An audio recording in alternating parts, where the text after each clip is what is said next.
आपण बघत आहात लाल कलर येऊ लागलेला आहे लसणाला।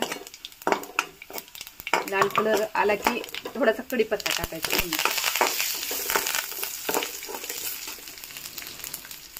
त्यानंतर मी हा शेंगदाण्याचा कूट टाकून घेत आहे यामध्ये।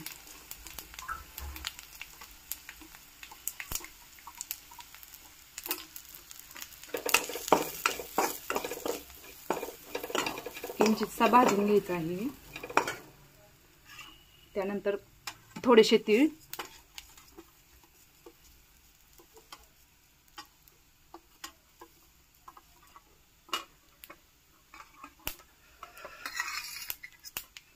चिमटभर हिंग,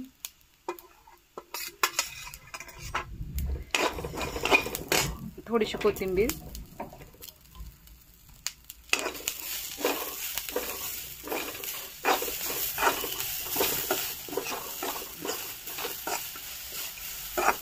थोडंसं तीळ, हा मसाला सगळा भाजला की नंतर आपण जी मिरची खलबत्त्यात केलेली आहे आरद बोबडी ती टाकायची आहे।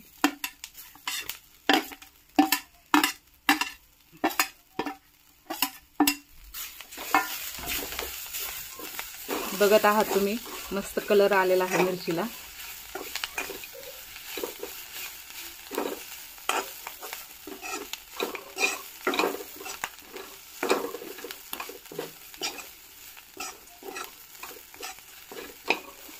अशी मिरची बनवून ठेवली की आपल्याला ऐन वेळेस जर भाजी काय नसेल तर आपण एखादी भाकरी टाकून त्याबरोबर ही मिरची घेऊ शकतो, खाऊ शकतो।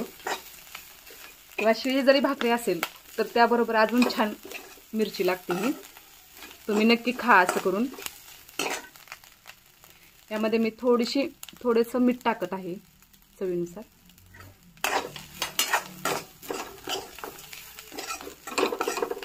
मस्त बाजरीची भाकरी, दही, मिरचीचा ठेचा, छान एकदम अप्रतिम चव लागते याची। तर तुम्ही बघत आहात अशा पद्धतीने आपली ही मसाला मिरची किंवा फोडणीची मिरची तयार झालेली आहे।